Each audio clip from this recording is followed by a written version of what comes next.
meditando sobre a obra do nosso Senhor Jesus na cruz, meditando sobre o que significa o fato dele ter ido à cruz em nosso lugar, o fato dele ter tomado o nosso lugar, o que significa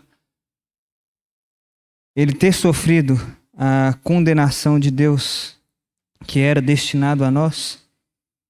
E eu, pelo menos na leitura que faço, dentro da percepção que tenho com respeito aos irmãos em geral, acredito que há uma facilidade muito grande da nossa parte, uma compreensão muito fácil em entender o aspecto dessa obra e o aspecto do nosso Senhor Jesus Cristo como sendo esse nosso Redentor, como já cantamos, como sendo esse que nos resgatou, esse que pagou então o preço para que nós o pertencêssemos a Ele.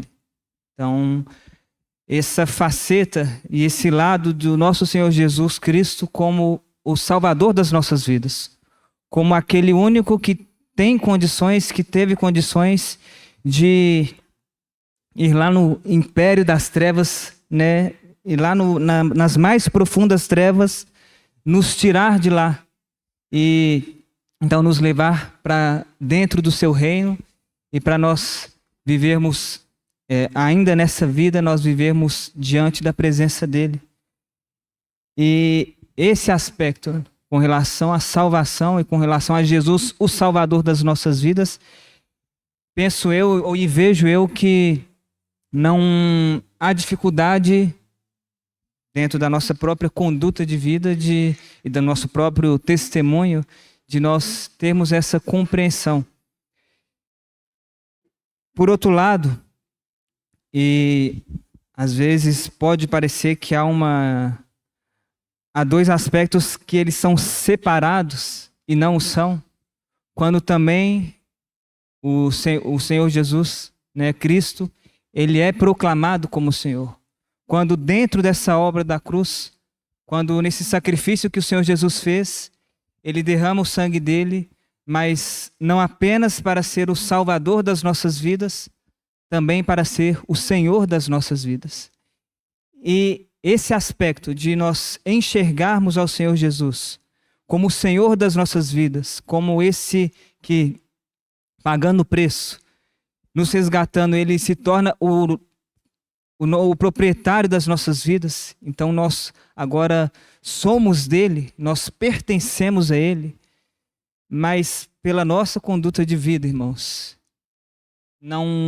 parece não ser uma faceta do Senhor tão fácil de compreender ou talvez tão fácil de aceitar.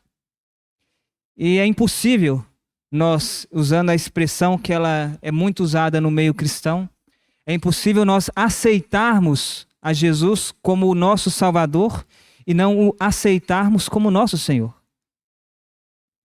Porque as duas coisas, elas estão conectadas. É a mesma coisa, por exemplo, essa canção ela fala disso, né? Então Jesus também nessas figuras, ele é o Cordeiro de Deus, mas ao mesmo tempo, ele é o leão da tribo de Judá. E não é que ele é um ou é outro, ele é os dois. Ao mesmo tempo que ele se mostra como cordeiro, ele também vai se mostrar como leão. Ao mesmo tempo que ele se mostra como servo, ele se mostra como rei. Ao mesmo tempo em que ele se mostra como homem, ele se mostra Deus.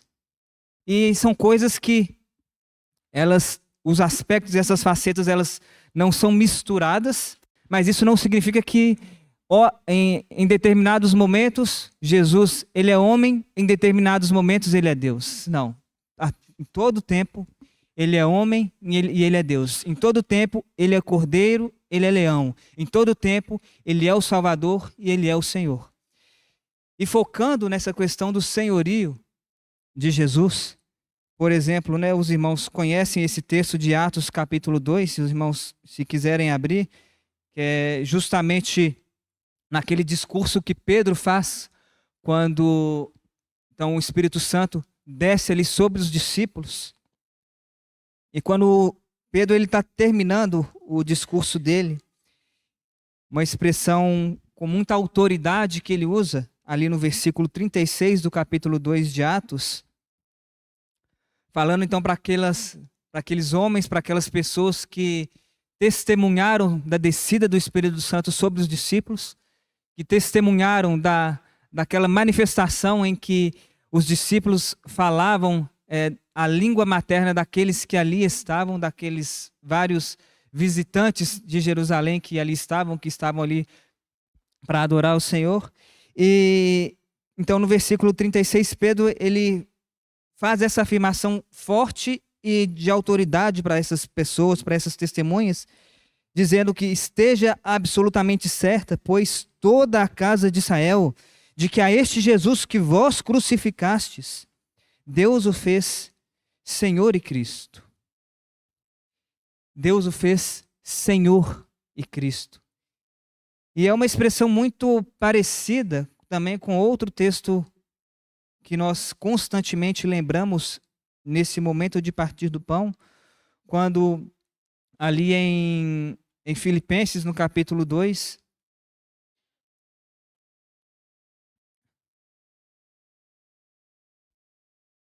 e aí nós temos, a partir do versículo 5, Paulo ele apresentando e ele mostrando esse lado do servo sofredor de Jesus, desse homem que se fez servo. Mas a partir ali do versículo 9, então no versículo 8, Paulo ele termina falando que Jesus Cristo ele foi obediente até a morte de cruz. E ele continua falando que Deus também exaltou a Jesus sobremaneira e lhe deu o nome que está acima de todo nome, para que ao nome de Jesus se dobre todo o joelho nos céus, na terra e debaixo da terra, e toda língua confesse que Jesus Cristo é Senhor, para a glória de Deus Pai. Irmãos, pode ser que, e muitas vezes, o nosso testemunho de vida, ou talvez pode ser uma indagação que o próprio Senhor nos faz, quando ali, por exemplo, os irmãos não precisam abrir, mas é um texto que ele nos checa e deveria nos checar, e nós deveríamos nos apresentar diante do Senhor pensando nisso, porque ali no final de Lucas 6, Jesus ele fala também ali para os seus discípulos, por que vocês me chamam de Senhor se vocês não fazem aquilo que eu vos mando? E pode ser que fiquemos confusos em entender o porquê que Jesus ele também precisa ser o Senhor das nossas vidas. Porque, irmão, se por um lado nós temos uma clareza com respeito à necessidade de nós termos sido salvos, mas por que é necessário que Jesus seja o nosso Senhor?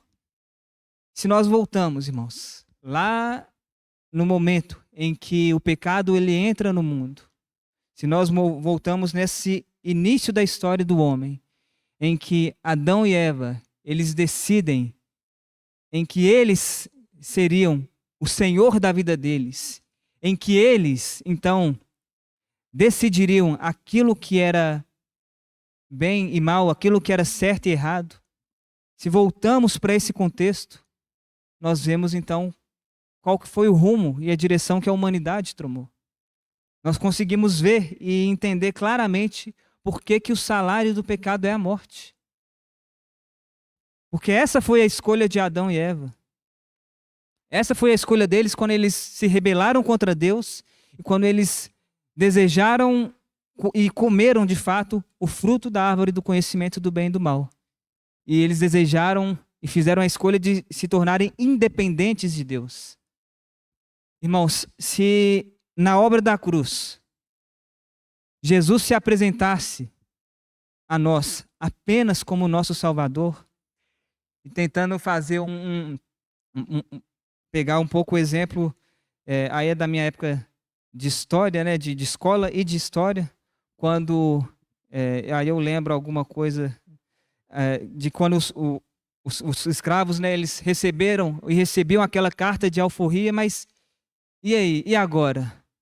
Como que eles sobreviveriam? O que que eles fariam? E tentando trazer isso para o nosso contexto, irmãos. O Senhor Jesus, ele poderia então, dentro desse exemplo, nos resgatar, nos tirar do império das trevas e falar: agora é por conta de vocês. Agora se vira e descubram aí o que que é certo, o que que é errado, descubram aí qual que é o caminho que vai te levar à presença de Deus. E nós, com certeza, tomaríamos novamente um rumo e um caminho errado com destino à morte. Por isso é necessário que Cristo ele também seja o Senhor das nossas vidas, que ele se torne o nosso proprietário. Por isso é necessário, irmãos, nós nos apresentarmos diante de Cristo e nós nos prostrarmos diante dele e nós clamarmos a ele para que ele nos revele a vontade dele, a vontade do Pai. Porque se não for assim, irmãos, nós caminharemos destino à morte. Caminharemos em direção à morte. Se Cristo ele nos salvasse e nos deixasse ao léu, nos deixasse soltos, nós não saberíamos o caminho que nos leva ao Pai. Nós não saberíamos o caminho que nos leva à vida. Mas Cristo como Senhor, diferente daquele Senhor autoritário, diferente daquele Senhor que castiga qualquer errinho ou que castiga e que tem prazer na punição e no castigo. Deus como Pai, como alguém que nos ama, ele nos disciplina. E a disciplina dele sempre é buscando esse endireitar os nossos caminhos, endireitar os nossos passos, para que os nossos passos sejam em direção a ele. Por isso, irmãos, que o Senhor encoraje, né, para que nós meditemos também nesse aspecto no senhorio de Cristo sobre nós. E da necessidade, não só dele se apresentar como Senhor, mas da necessidade de nós o termos como Senhor das nossas vidas. De entendermos que só com a salvação, e o só entre aspas, isso não seria suficiente para nós dentro desse aspecto. E é necessário que nós tenhamos Ele como o Senhor das nossas vidas, para que dia após dia sejamos salvos, dia após dia sejamos salvos de nós mesmos, sejamos salvos do pecado que ainda habita em nós, sejamos salvos da nossa carne, do mundo que se apresenta e que nos oferece tantas coisas, do maligno que tenta nos enganar, mentindo, assim como também Satanás mentiu ali para Eva. Irmãos, precisamos de Cristo como o Senhor das nossas vidas. E essa obra nos apresenta Cristo, o Salvador e o Senhor daqueles que creram e creem no seu nome, daqueles que já conseguiram contemplar a pessoa de Cristo de maneira plena ali na cruz, quando ele derramou o sangue dele em nosso favor. Então que o Senhor ele nos fale nessa manhã e que nós, de maneira muito humilde, nós permitamos que o Senhor ele comande as nossas vidas e que o Senhor ele verdadeiramente e plenamente ele seja o Senhor nosso, para nós vivermos debaixo da vontade dele, fazendo aquilo que é o desejo dele. Só lembrando, né, irmãos, que esse momento, a ceia do Senhor, é a ceia de Cristo, não é a ceia dos irmãos que se reúnem aqui nesse local, aqui na Rua Presidente. Por isso, o próprio Cristo convida aqueles que já ouviram, aqueles que já se renderam à salvação e ao senhorio dele, a participarem desse momento, fazendo memória dele, fazendo memória da obra da cruz, fazendo memória desse sacrifício remidor e redentor que Cristo ele fez quando ele esteve ali no Calvário, quando ele subiu àquela cruz. Senhor, nós agradecemos porque o Senhor é bom. Agradecemos porque definitivamente essa obra ela não é e não foi uma obra incompleta. Obrigado pela completa obra de Cristo ali na cruz. Obrigado, Senhor, porque a cruz, ela significa tudo o que necessitamos, Senhor, para as nossas vidas. Cristo significa e Cristo é tudo o que necessitamos para as nossas vidas. Que o Senhor possa mais uma vez falar aos nossos corações, abrir os nossos olhos, abrir os nossos ouvidos. Senhor, para nos humilharmos diante do Senhor, diante da Tua poderosa mão. nos humilharmos diante da tua sabedoria, diante da tua onisciência, vendo que Cristo está hoje assentado no trono, e que Cristo, a Ele foi dado todo o poder foi dado, Senhor, a Jesus Cristo, e nós agradecemos porque Cristo hoje, Ele pode ser e deseja ser o Senhor das nossas vidas. Que os nossos corações sejam ganhos, Senhor, por essa obra. Oramos a Ti, Pai, no nome do Teu Filho Jesus.